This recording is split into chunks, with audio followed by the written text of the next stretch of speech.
नमस्कार मित्रांनो, मी दिनेश पाटील. स्वराष्ट्र रक्षक या माझ्या युट्यूब चॅनलवर आपले हार्दिक स्वागत आहे.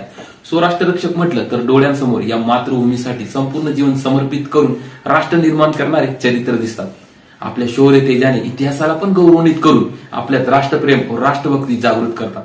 भारतवर्षाला असाच गौरवपूर्ण व शौर्यतेज इतिहासाची शृंखला लाभलेली. चला तर मग माझ्या स्वराष्ट्र रक्षक या चॅनलच्या माध्यमातून शौर्य तेजाने अजरामर झालेल्या चरित्रांची शृंखलाच घेऊन येणार आहे. तर या शृंखलेतील पहिले मनी महाराष्ट्राचे दैवत राजा शिवछत्रपतींचे शिवचरित्र मी तुमच्या समोर घेऊन येणार आहे.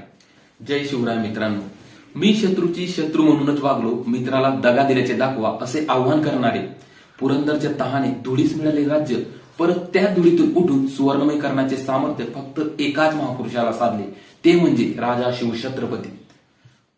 शिवजन्माच्या आधीचे राजकीय जीवन मोठे अस्थिर होते. आदिलशाही, निजामशाही, कुतुबशाही, मोगलाई एकमेकांवर लष्करी मोहिमा काढण्यात दंग होते. अशा परिस्थितीत शहाजी राजांनी आपल्या पराक्रमाने व मत्सुदगिरीने दक्षिणेत स्वतःचे वैशिष्ट्यपूर्ण स्थान निर्माण केले होते. शहाजी राजे पराक्रमी, सामर्थ्यशाली, संस्कृतज्ञ आणि चतुर सेनानी होते. त्यांनी आदिलशाही, निजामशाही, मोगलाईचे सरदारत्व पत्कारले होते, पण या सर्व उलाढालीत मात्र त्यांनी पुणे जहागीर सांभाळली होती. इसवी सन 1629-30 मध्ये शहाजी राजांनी विजापूरकरांचा मुलूक बळकावला. म्हणून विजापूरकरांचा सरदार मुरार जगदेवने पुण्यावर चाल करून पुण्याची होडी केली. गावच्या गाव झाडली. त्यावेळी जिजामाता शिवनेरीवर चिंतेत होत्या. तोच दुसरी बातमी येऊन धडकली.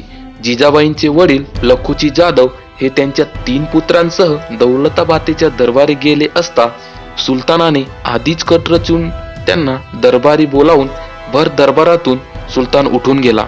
हे सुलतानाचे वर्तन लखोजीरावांना नवीन होते. अर्थ कळत नव्हता. तोच दरबारी तलवारी उपसल्या गेल्या आणि लखोजीरावांचा पुत्रांसोबत खून झाला.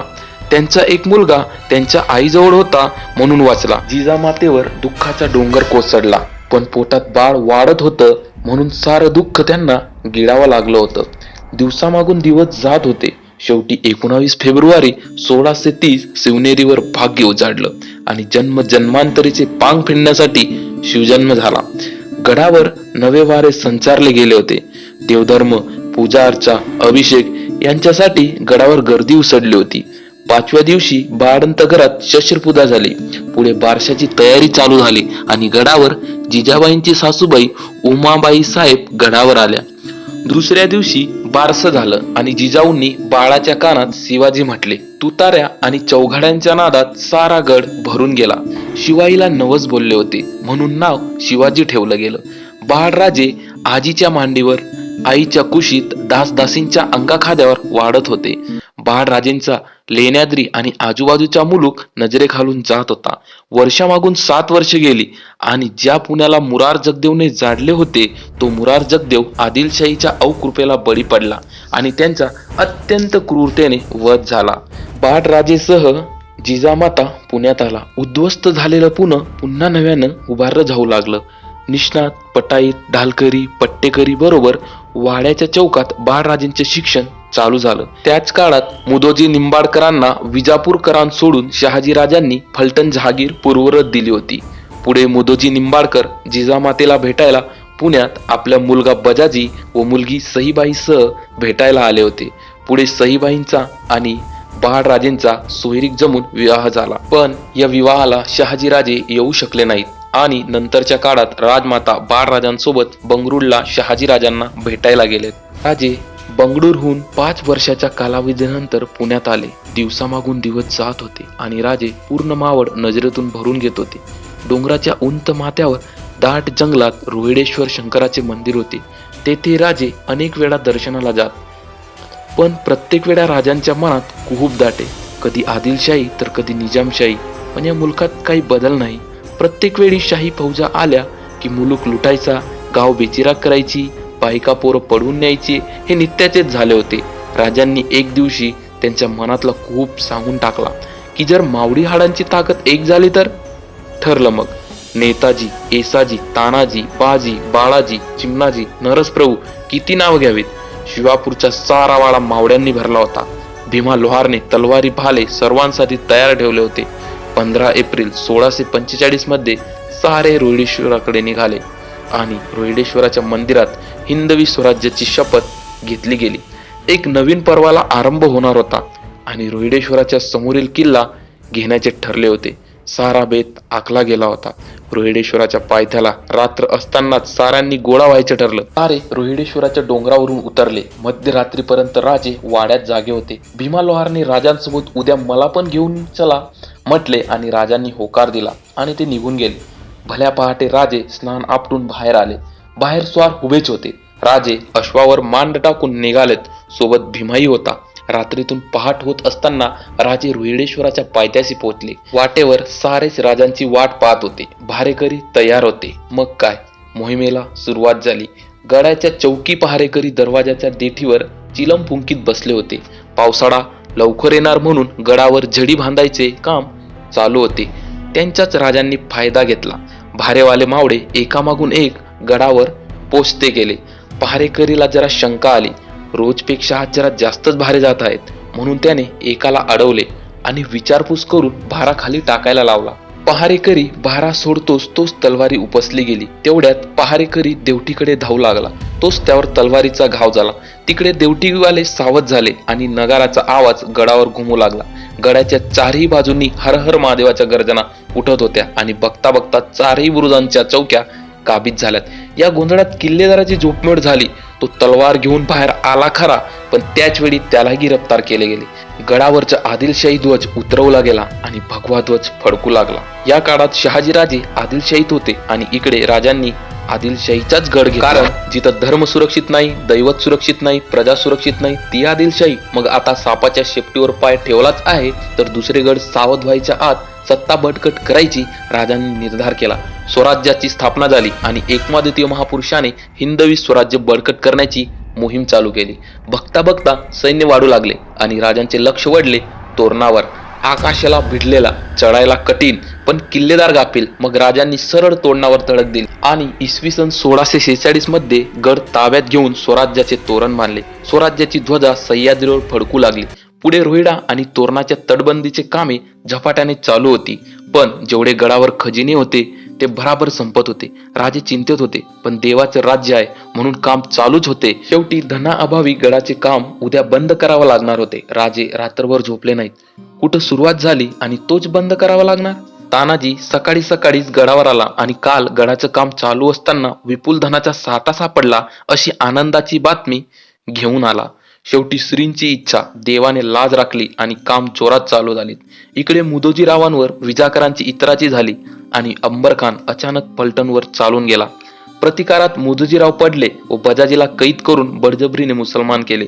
मुदोजी निंबाळकर सहीबाईचे वडील. इकडे राजांचा पुढचा किल्ला कोंढाणा. कोंढाणा म्हणजे आदिलशाहीचे मावळनाक. कोंढाणा आणि पुरंदर राजांनी 1647 मध्ये स्वराज्यात सामील करून घेतले.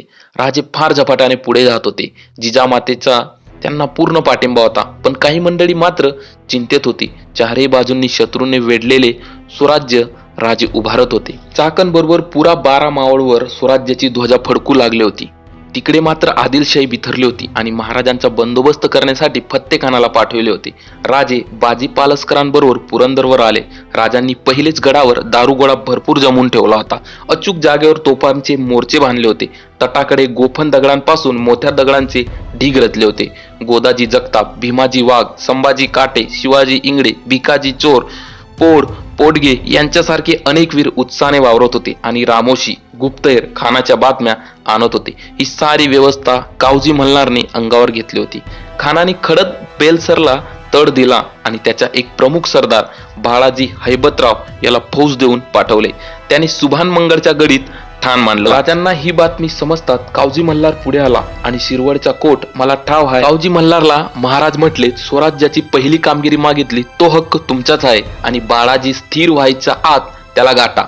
आज अमावस्या आहे असे बाजी पालसकर म्हटलेत, पण राजे म्हणाले आज अमावस्या खरी पण उद्या प्रतिपदा आहे.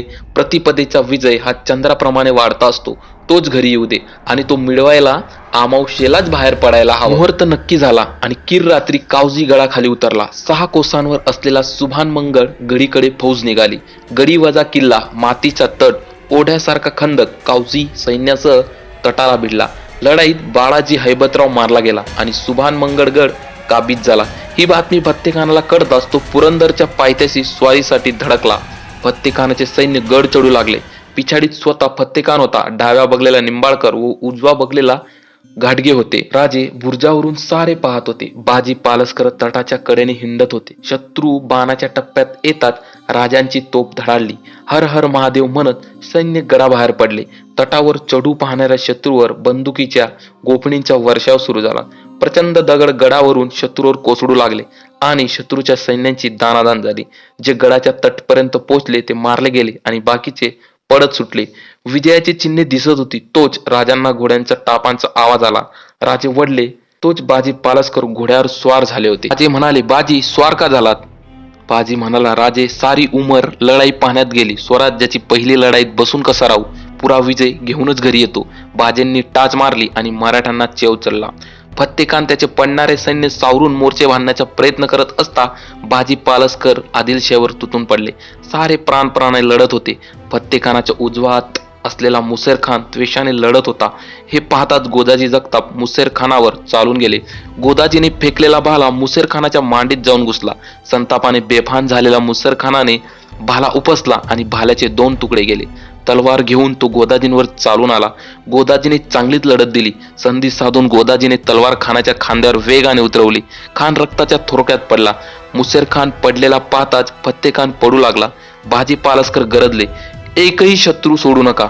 मावळात घुसलेला दुश्मन सुखरूप घरी परत जात नाही हे कळू द्या सगळ्यांना. आणि बेलसरच्या छावणीपर्यंत खानाचा पाठलाग मराठ्यांनी करून सरळ छावणीवर धडक दिली. खानाचे सैन्य मारले गेले. या लढाईत बाजी पालसकर भरपूर जखमी झाले होते. दुसऱ्या दिवशी सूर्य वर आल्यावर खडक बेसलरची लढाई मारून राजांचे सैन्य गड पायथ्याला आले. राजे बुर्जावरून येणारी पथके पाहत होते. राजे सामोरे गेले. प्रथम आला तो गोदाजी जगताप. गोदाजी, लढाई जिंकलीत ना? गोदाजी हो म्हटला, पण कुणाच्याही चेहऱ्यावर आनंद मात्र दिसत नव्हता. तोच राजांची नजर बाजींवर गेली. सारा अंगरखा रक्तबंबाळ झाला होता. मस्तकीचे पांढरे केस विस्कटले गेले होते. कपाळावर झालेल्या निसटत्या जखमेतून रक्त ओघळत होते. पांढऱ्या मिशांचे झोपके ओट्यांच्या हालचालींबरोबर थरथरत होते. राजे म्हणाले, बाजी काय केलं ते? आपली फत्ते झालीच होती. कुठं जात होता फत्तेखान? कशाला जीव धोक्यात घातला? राजांना अश्रू आवरेनात. बाजी म्हणाले, राजे विजय मिळाला, वाईट काय झाले होते? सैन्य जेव्हा गडावर परत आले तेव्हा बाजी पालसकरांनी गडावर प्राणत्याग केला. राजांना अश्रू अनावर झाले. प्रतिपतीचा विजय घरी आला खरा, पण हरवलेली चंद्रकोर मात्र परत मिळाली नाही. पुरंदरची लढाई जिंकली. सारा मावळ आनंदी होता, पण हा आनंद टिकणारा नव्हता. कारण आदिलशाहीने जसा इकडे फत्तेखान पाठवला होता तसाच त्याने फराहात खान बंगळूर काबीज करण्यासाठी सुद्धा पाठवला होता. त्याचा पराभव झाला खरा, पण तिकडे जंजी नदीत मुधोळच्या बाजी घोरपड्याने शहाजीराजे झोपले असता आक्रमण केले आणि शहाजीराजांना गिरफ्तार केले. आदिलशाहीने पहिला डाव टाकलाच, पण राजांनी मत्सुदीपणाने शहाजादेला पत्र पाठवून आदिलशाहीचे मनसुबे ध्वस्त केले. आदिलशाहीला कोंढाणा किल्ला परत करावा व बंगळूर शहर कर्दबी किल्ला बादशात द्यावा असा तह झाला आणि जवळजवळ 10 महिन्यांनी शहाजीराजांची सुटका झाली. कोंढाणा स्वराज्याचे अव्वल स्थान तो द्यावा लागला याचे दुःख राजांना होतेच, पण समोरचे संकट सुद्धा तेवढेच महत्वाचे. कितीतरी दिवसांनी राजांना स्वस्थता मिळत होती. राजाचं सारं लक्ष राज्याच्या प्रजेवर खिळलं. पाण्याची टंचाई होऊ नये म्हणून कोंढवे धरणाचे बांधकाम सुरू केले. शेत बागायतीसाठी धरणाची उठावणी केली गेली. वाड्यात आलेले तंटे मिटवले जाऊ लागले. पिकांवर वसुली, पिकवायला नवीन शेती, गुरे अवजारे देण्यासाठी गरीब शेतकऱ्यांना रकमा देऊ लागल्यात. अशा प्रकारे कितीतरी योजना राजा प्रजेसाठी राबवत होते. राजांचे जसे प्रजापालनाचे नियम होते तसेच लष्कराचेही नियम होते. लष्कराची पाहणी नेहमी व्हायची. सारे घोडे सरकारी लष्करात असत. बायको, बटीक, कलावंतीन बाळगायला मनाई असे. याच कालावधीत राजांना आणि सईबाईंना मुलगी झाली, जिचे नाव सखुबाई ठेवण्यात आले. थंडीचे दिवस होते. राजे पुरंदरहून पुण्यात आले होते. पुढे 15 जानेवारी 1656 मध्ये राजांनी जावडी काबीज केली. त्याच काळात राजे रायरी गडाची माहिती घेत होते.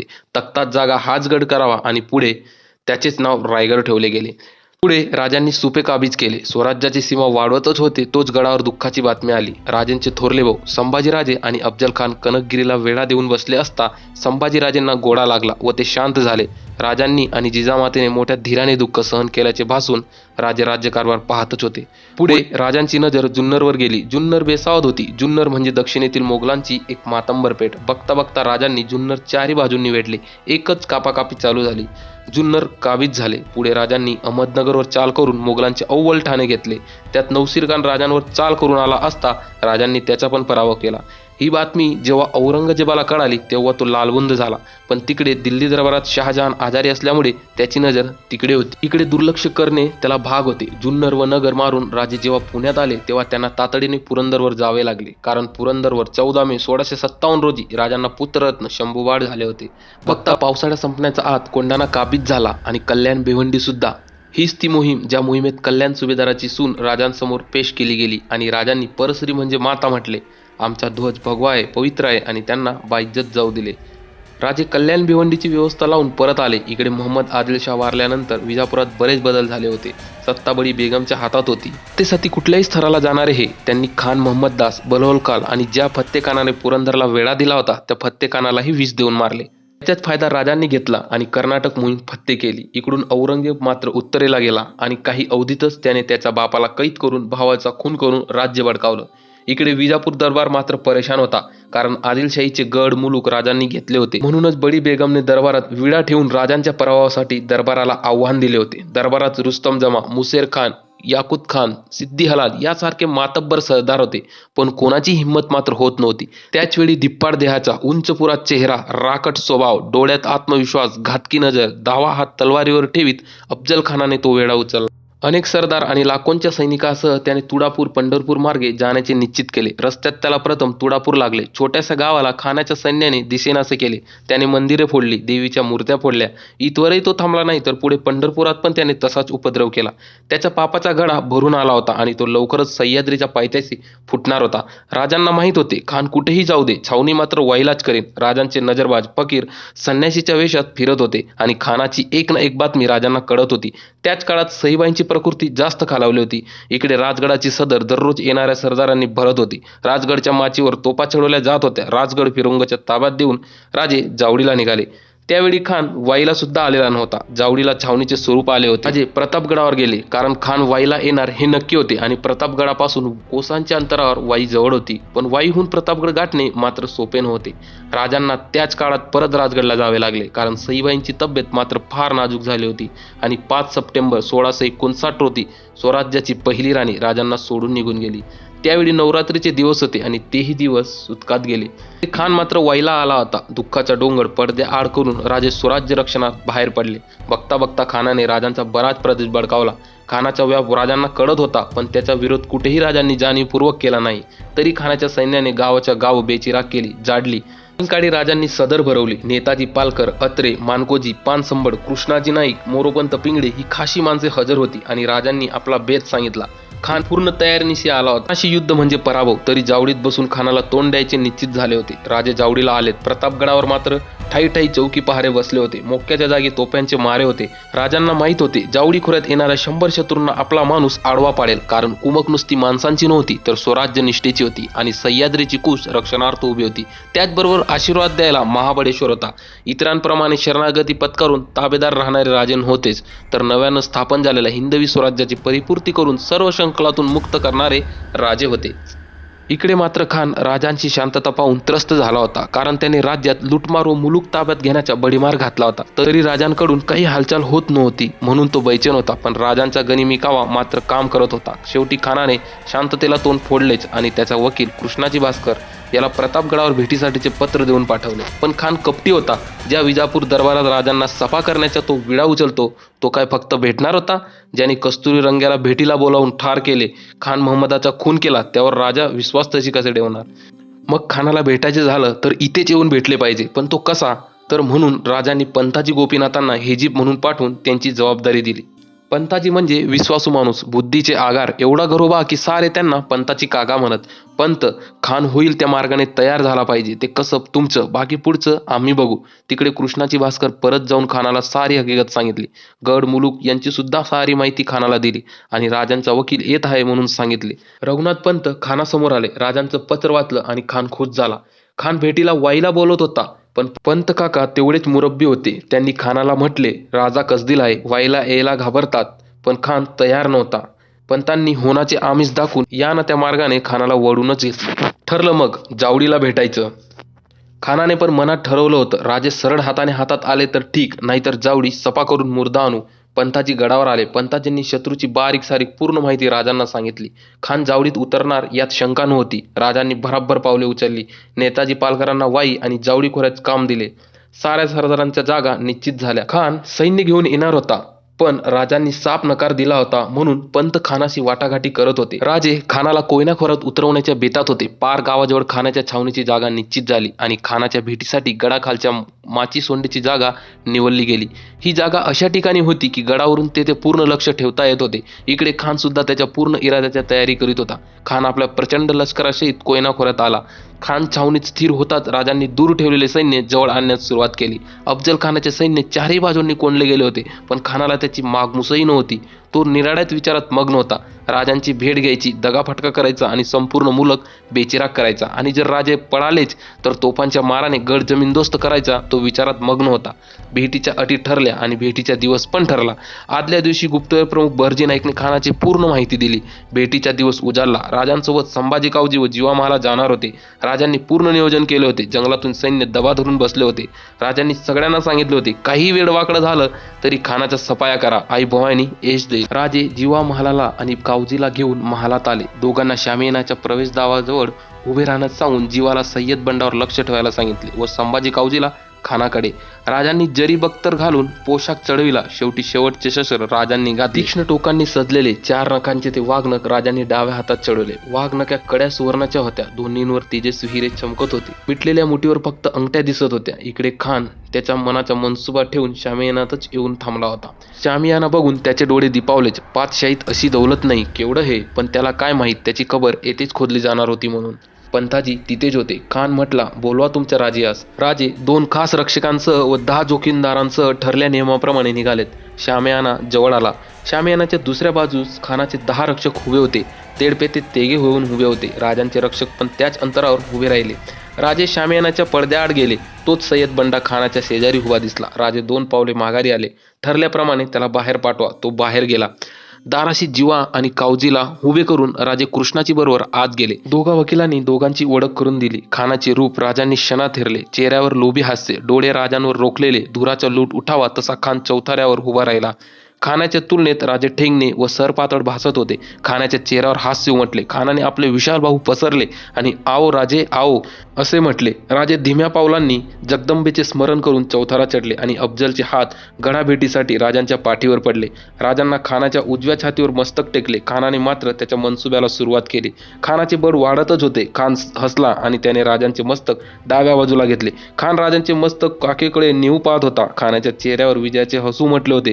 तोच ते हसू विरले. डोळे विस्पारले गेले. तीव्र वेदना मुखावर उमटली. खानाच्या वेदनेसह संताप उसळला. त्याने जमगादड उपसली आणि राजांच्या पाठीत खुपसली, पण ती जमदाड जरी कुडत्यावरून अंगारता फाडून सरकली. राजांनी त्या क्षणी बिचवा उपसून खानाच्या उजव्या बाजूस भोसकले. सर्व ताकदीने बिचवा आडवा ओढला. खान त्या वाराने मागे कलला. खानाच्या पकडीतून राजांनी सुटका करून चौथऱ्याखाली उडी मारली. तोच संतापाने बेफान झालेल्या खानाचा दुसरा वार राजांच्या मस्तकावर झाला. राजांचे जिरे टोपे तुटून आतले जरी बख्तर फटून त्या वाराने राजांच्या कटाकूवर निसष्टी जखम झाली. राजे सुन्न झाले. राजे स्वतःला सावरत असताना खान ओरडला. तोच शामेनात सर्व लक्ष केंद्रित धरून बसलेले संभाजी कावजी व जिवामहाला आत घुसले. दुसऱ्या दरवाजाने सय्यद बंडा पट्टा चढवीत पुढे सरकत होता. क्षणाच्याही अवधी न धरता जिवामहालाने बैठक घेतली आणि सय्यद बंडाचा वार राजांच्या अगदी नजीक आला असता जिवाने सय्यद बंडांचा हात आपल्या तरवालीने वेगळा केला. सय्यदचा हात पट्ट्यासह तुटला. त्याला वार कुठून आला हे कळो न कळो तेवढ्यात जिवाने दुसरा वार केला. सय्यद कोसळला. इकडे संभाजी कावजीची नजर खानाकडेच होती. रक्तबंबाळ झालेला खान पोट धरून दिसेल त्याचा आधार घेत रक्त सांडीत शामेनाच्या बाहेर जात होता. झोकाड्या देत त्याने पालखी गाठली खरी, पण तोच संभाजी कावजी मागून धावून आला. कसलाही विचार न करता त्याने खानाच्या छातीत तलवार खुपसली. तोच झाडीत लपलेले सारे वीर छावणीवर एकदम तुटून पडले. सगळीकडे चकमक झडत होती. तुळजाभवानी आणि पंढरपूरवर घाव घालणारा मारला गेला. खानाने काबीज केलेला मुलूक एका दिवसात मोकळा केला गेला. थक्क करणारा विजय होता. पण समोरच्या थक्क अवस्थेतून भानावर येण्यापूर्वी राजे काही स्थिर कामे करत असत. इतरांसारखा विजयोत्सव करत नाही. खान वधा मागोमाग राजांनी पन्हाळा कुडाळ जिंकले. देश, कोकण आणि खुद विजापूर या मुलकात महाराजांनी उठवलेल्या या धुमाडीने गडबडीने आदिलशाहीने स्वराज्यावर दुसरी मोहीम पाठवली खरी, पण राजांनी खानाचा मुलगा फाजल खान व रुस्तम जमा यांचा पण सपाट्याने पराभव केला. ते दोघे पडून गेले. आदिलशाहीने एवढी कूच खाल्ली होती की त्याने कर्नूलचा सरदार सिद्दी जोहर याच्याकडे मदतीसाठी धाव घेतली व त्याला स्वराज्यावर स्वारी करायला पाठवले. सिद्दी युद्ध निष्णांत, राजकारणी व मोहिमी फत्ते करण्यात अग्रेसर होता. 20,000ची घोडदौड 40,000 फौज घेऊन सिद्दी निघाला. तेव्हा राजे मिरजेच्या वेड्यावर होते. आदिलशाहीचा हा डाव अनोखा होता. राजेंना जेव्हा हे समजले तेव्हा राजे पन्हाळ्यावर आले. स्वराज्याची गुढी नुकतीच कुठे उंचावत होती, तोच शाहिस्तेखान 75,000ची फौज घेऊन स्वराज्यावर चालून आला. आदिलशाही आणि मोगलाई यांनी एकाच वेळी राजांचा बिमोड करण्याचा चंग उचलला होता. राजे चिंतेत होते. त्याच काळात नेताजी पालकर विजापूर भागात होते, दरोजी कुडाळ या प्रदेशाकडे होते आणि इकडे सिद्धीने पन्हाळ्याला वेढा दिला होता.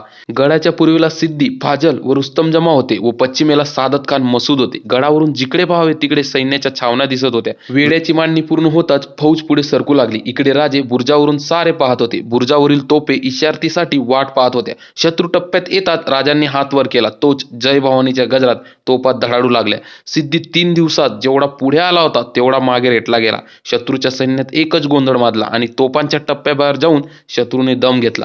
तोफांचा मारा हीच सिद्धीसाठी लक्ष्मण रेषा ठरली. त्याने वेढा अधिक जोरदार आवडून घेतला. सह्याद्रीचा सिंह पुरा कोंडला गेला होता आणि इकडे शाहिस्तेखान आपल्या अवाढव्य फौजेनेशी सिरवडला येऊन पोहोचला होता. दिवसामागून दिवस उलटत होते. इकडे मात्र जिजाबाई चिंतेत होत्या. जिजाबाई धैर्याने राज्यकारभार पाहत होत्या. त्यांनी आपल्या होत्या त्या फौजेने गनिमी काव्याने शाहिस्तेखानाला बेजार करण्याचा कोम सोडला. मराठी सेना उभी राहिली. खानाचे ठिकठिकाणी चकमक घडू लागल्या. खान बेजार होऊन पुण्यात आला. त्याने लाल महालात मुक्काम ठोकला. इकडे सिद्धीच्या वेढ्यात सापडून राजांना महिने लोटले होते. तिकडे नेताजी पालकर गडावर येऊन जिजाबाईंना भेटले. इकडे मात्र सिद्धीच्या मदतीला राजापूरचे इंग्रज तोफांसह आले. ज्या इंग्रजांना 3 मास पहिले राजांनी सोडले होते तेच इंग्रज कराड मोडून सिद्धीला सामील झाले होते. आता मात्र राजांची चिंता जास्त वाढली. सोबत बाजीप्रभू, गंगाधर पंत, त्र्यंबक भास्कर, येसाजी होते. आता फक्त 2च आशा उरल्या होत्या, एक नेताजी पालकर व दुसरा सदैव पाठीराखा सह्याद्री. पावसाचे दिवस आले. हवेत गारवा वाढला. राजांना थोडी आशा आली, पण सिद्धी हा पण मुरब्बी होता. त्याने पावसाळी छपऱ्या बांधायला सुरुवात केली. इकडे नेताजी पालकर आपल्या सैन्यासह सिद्धीवर चालून गेला, पण सिद्धीने डाव ओळखला. महाराजांना त्यातून पडून जाण्यास फावेल ती संधी लाभू नये म्हणून नेताजी वेढ्याला भिडण्याच्या आतच सिद्धीने एक तुकडी नेताजींवर आक्रमणाला पाठवली. सरळ युद्ध झालं. नेताजीने शर्त केली, पण त्याचं काही चाललं नाही. नेताजीला पराभूत होऊन पडावे लागले. नेताजीच्या रूपाने उरली सुरली आशा पण दूर पडाली. पावसाने झोड उठवली, पण सिद्धीचा वेढा तुझबरही हल्ला नाही. राजांनी तहाची सुरुवात केली, पण सिद्धी मात्र तयार होत नव्हता. पावसाने थैमान घातले होते. तोच एका रात्री गडाखालून आवाज आला. संन्याशाचा वेश धारण करून कसाबसा एक गुप्तहेर गडावर आला. त्यानं तातडीने राजांना भेटायला सांगितले. राजांना रात्रीच उठवलं गेलं. राजे त्याला भेटले आणि त्याने सारा वृत्तांत सांगितला आणि राजांनी त्याला तू कसा आलास हे विचारलं. बस झाला निर्णय. इकडे मात्र गंगाधर पंत शरणागतीबाबत वाटाघाटी करत होते आणि तिकडे राजांना ज्या वाटेतून महादेव आला होता त्या वाटेतून निसटून जाण्याचा मार्ग निश्चित केला होता आणि विशालगड गाठायचे ठरले. नजरबाज रवाना झाले. अंधार पडला. बाहेर पाऊस आणि वादळ होते. निसर्गा इतकी जपणूक राजांची कोणीच केली नव्हती आणि निसर्ग रक्षणार्थ धावला. 2 पालख्या तयार होत्या. एका मार्गाने राजे जाणार होते आणि दुसऱ्या वाटेने दुसरी, ज्यात राजांचं सोंग घेतलेल्या स्वराज्यासाठी प्राण ओवाळणाऱ्या शिव्या न्हाव्याची. निवडक साहसी पायदळ घेऊन राजे अंधारातून मार्ग उतरू लागले. पावसाच्या माऱ्यात राजांची पालखी पुढे धावत होती. पायांचा आवाज होऊ नये म्हणून कुणाच्याच पायात वाहण्या नव्हत्या. प्रत्येक क्षण मोलाचा होता, जीव घेणारा होता. शत्रूच्या चौक्या नजीक येत होत्या. प्रत्येक 50 कदमावर पुढे पाठवलेले हे राजांची पुढची वाट दाखवत होते. चौकी पहारा ओलांडला तोच कानावर शब्द आले, ठहरो. पण सगळे जोमाने चालत होते. शत्रूची खात्री झाली आणि एकच किलकारी मागे उरली, दुश्मन भाग गया. इकडे मात्र सिद्धी जोर निद्राधीन होण्याच्या विचारात होता. तोच राजे पडल्याची बातमी आली. त्याने मसूदला राजांचा पिछा करायला पाठवले. त्याने पण विलंब न करता 1000 घोडस्वार व पायदळाबरोबर भर पावसात तो राजांचा पाठलाग करायला निघाला. पाठलाग चालू झाला, पण बरेच अंतर कापले गेल्यावरही कोणीही दिसत नव्हते. तेवढ्यात आवाज आला, दुश्मन दुश्मन. मसूदला अवसान चढले. घोड्यांचा वेग वाढला आणि पालखीला वेढा घातला गेला. मसूदने पालखीतल्या राजांना पाहिले आणि पालखी पळवली गेली ती थेट सिद्धी समोर. सिद्धीच्या आनंदाला सीमा नव्हत्या. सिद्धी राजांना निरखित होता. त्याच वेळी हे जीप डेऱ्यात आला आणि त्याच्या कानात राजे पडून गेले म्हणून सांगितले. जोहरच्या संतापाला उफान आले. कोण हे तू? या जीवाला शिवानावी म्हणतात. जीवाचं सोनं केलंय मी, खामोश म्हणत सिद्धीने आपली तलवार सरळ शिवाच्या छातीवर भोसकली. राजांचे कपडे घालून वेषांतर करणारा राजांना मुजरा म्हणत शिवानावी कोसळला. इकडे मसूदच्या छावणीत पुन्हा गोंधळ उडाला. मसूद संतापला. त्याने पुन्हा फौज गोळा केली आणि विशालगडाच्या वाटेला लागला. इकडे मात्र सिद्धी जोर विश्वास बसत नव्हता. कदाचित खरा शिवाजी गडावरच असेल म्हणून तो तेथेच वेढा देऊन राहिला. सारा प्रकार हा मध्यरात्रीनंतर चालला होता. राजे विशालगडाकडे जात होते. पाठ होण्याच्या तयारीत होती, पण पाऊस मात्र चालतच होता. विशालगड अजून दूर होता. ऊर फुटेपर्यंत माणसे सारखी पडत होती. पालखीची माणसे पडता पडता बदलली जात होती. आपल्यासाठी घेतले जाणारे कष्ट पाहून राजांचे डोळे पाणावले जात होते. तेवढ्यात मागून हेर धावत येऊन बातमी दिली, मसूद येत आहे. जीव पणाला लावून विशालगडाचे अंतर कमी करण्यासाठी सारे धावू लागले. पालखीने गजापूरची खिंड गाठली. अजूनही 3 कोसांचे अंतर बाकी होते. 1 कोस म्हणजे लगभग 3 किलोमीटर, म्हणजे अजून 9 ते 10 किलोमीटर अंतर बाकी होते. पण इकडून 1,500 फौजेसह मसूद त्वेषाने चालून येत होता. गजापूरच्या घोडखिंडीजवळ राजे आले आणि त्यांना बातमी लागली, विशालगडाला सुर्वे आणि जसवंत सिंग वेढा देऊन बसलाय. गडावर पोहोचायचं म्हटलं तर सुर्व्यांच्या वेढा फोडूनच वर जाता येणार होतं. मात्र मागून मसूद येत होता. वेढा फोडायचा कोणी? राजांच्या बरोबर 800च्या आतच माणसं होती. रात्रभर पावसातून चिखलातून 15 कोस धावलेले, छाती फुटीपर्यंत पळालेली ही माणसं आता ताज्या दमाने सुर्व्याची फडी फोडणार होते. गजापूर खिंडीत पालखी खाली ठेवली गेली. राजे बाहेर आले. तेवढ्यात बाजूप्रभूंनी राजांना निमिषबंदीसह सुर्व्यांच्या वेढा फोडून गडावर जाण्यास सांगितले. पण राजे तयार नव्हते. जे इथवर केलं ते पुढे पण सोबत करू. पण बाजी मानायला तयार नव्हता. प्रत्येक क्षण मोलाचा होता. स्वराज्याचा झेंडा फडकत राहिला पाहिजे म्हणून बाजीने राजांना पुढे जाण्यास सांगितले. गडावर पोचताच इशारतीची तोफ द्या. स्वराज्याचा झेंडा फडकत राहिला पाहिजे. राजांनी बाजीला मिठी मारली. राजे निघाले. बाजी त्वेषाने फिरले. सारे बांधल बाजीकडे पाहत होते. पाहता काय, राजे गडावर जाईपर्यंत एकही गनिमी खिंडीतून जाता कामा नये. तलवार उपसली गेली आणि एकच हर हर महादेवाची गर्जना उठली. तिकडून मसूद त्वेषाने चालून येत होता. घोडखिंडीच्या दोन्ही बाजूंनी उंच दरड होती. मध्ये अरुंद खिंड वाट होती. मसूदचे सैन्य खिंडीजवळ आले आणि बाजीप्रभूचे सैन्य त्वेषाने तुटून पडले. एकच कापाकापी सुरू झाली. मसूदचे सैन्य हटले. बाजीप्रभूचे आघाडीचे सैन्य हटले व पाठीमागचे समोर आले. मसूदचे सैन्य हल्ला करीत होते आणि मावळे प्रतिकार करत होते. यात एक प्रहर उलटला. इकडे मात्र राजे आपल्या 300 मावळ्यांसह धावत होते. गड नजरेत आला तो सुर्व्यांच्या वेड्याला खबर मिळाली आणि सूर्यराव राजांवर चालून आले. राजांनी आपल्या मावळ्यांसह पराक्रमाची शर्त केली. सुर्व्यांचे सैन्य हळूहळू मागे सरकले. हीच संधी साधून सूर्यरावाच्या वेढा फोडून राजे आपल्या जखमी सैन्यांसह विशालगडाकडे धावू लागले. गडावरचा भगवा झेंडा फडकत होता. क्षणाक्षणाला किल्ला जवळ येत होता. प्रत्येक मावळ्याला आयुष्याचे सार्थक झाल्यासारखे वाटत होते. राजा सुटले होते पण बाजी मात्र पुरे अडकले होते. बाजींची 300ची फौज आता निम्मीही राहिली नव्हती. ज्याला जखम नाही असा एकही मावळा दिसत नव्हता. बाजी रक्तबंबाळ झाले होते. त्वेषाने शत्रूवर फिरंग चालवत होते. 3 प्रहर लोटला तरी खिंड मात्र मसूदच्या आती येत नव्हती. मसूद संतापला होता पण त्याचे काहीही चालत नव्हते. मसूदने बंदूक आणायला फरमावले आणि नेमबाजाने नेम धरला. बार झाला आणि गोळी बाजींच्या चातडात लागली. बाजी त्या धक्क्याने मागे सरले. मावळे पुढे सरकले. खिंड परत अजिंक्यत राहिली. बाजी शुद्धीवर येताच तोप झाली का म्हणून विचारले. नकारार्थी मान हलताच बाजींनी माणसांना दूर सारून खिंडीच्या प्रवेशद्वारापाशी गेले. बाजींनी विटा हाती पेलली. रक्तबंबाळ बाजी समोर दिसतात पुढे येणारे गनिमी मागे सरले. तोच गडावरून तोफांचा आवाज झाला. बाजी कोसळला. मसूदचे सैन्य तुटून पडले. गेले 7 प्रहर मृत्यूशी झुंज देणारी बांदल सेना कृतार्थ झाली. इकडे राजे गडावर पोहोचले होते. ज्यांच्या अंगावर वार नाही असा एकही मावळा गडावर दिसत नव्हता. जुने कुजलेले तूप हा एकच त्यावेळी जखमेवर जालीम उपाय होता. तुपाने जखमा कोरड्या राहत, पू धरत नसत आणि बघता बघता जखम भरू नये. मात्र ते तूप लावून होणारी आग भयंकर असे म्हणून तूप लावायला सारे कचरत असत. पण राजांनी आदेश दिला, लावा तूप.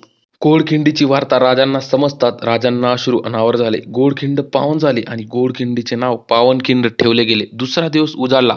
मसूद आणि सुर्वे मोर्चे उभारण्याच्या तयारीत गुंतले होते. राजे गडावरून पाहत होते आणि त्याच रात्री गडावरून सैन्य चुपचाप उतरले. चांदण्या रात्री मराठे शत्रूवर तुटून पडले. एकच गोंधळ उडाला. कापाकापी झाली. राजांचे सैन्य जसे चुपचाप उतरले होते तसेच कामगिरी फत्ते करून गडावर परतले. सकाळ झाली. नंतर तोफा डागल्या गेल्या आणि मसूदचा वेढा मोर्चे कुठल्या कुठे विस्कटले गेले. रात्रीच्या प्रकरणानंतरचा हा प्रकार पाहून मसूद आणि सुर्वेंनी वेड्याचा नाद सोडला. राजे मोकळे झाले. जिजामाता त्यावेळेस राजगडावर होत्या. अनेक मोहिमा पार पाडून संकटांना तोंड देऊन राजे राजगडावर आले. त्यावेळेस राजगडावर येसाजी, तानाजी, कान्होजी, फिरंगोजी, नेताजी सारे होते. शाहिस्तेखानाने चाकणचा संग्रामदुर्ग काबीज केला होता. राजांचे बारकाईने शाहिस्तेखानाकडे लक्ष होते. त्याने लाल महालात तळ ठोकला होता. त्याच काळात जवळजवळ 1661 ते 1662च्या सुमारात शहाजीराजे राजगडावर आले. त्यावेळेस स्वराज्यात 7 गड, 15,000 खडी पागा आणि गलबतेही होते. शहाजीराजे जवळजवळ 15 दिवस राहिले. त्या काळात बऱ्याच आठवणी राजकारणाच्या गोष्टी झाल्या आणि शहाजीराजे परत गेले. बघता बघता वर्ष होत आलं तरी शाहिस्तेखान मात्र पुण्यात तड देऊनच बसला होता.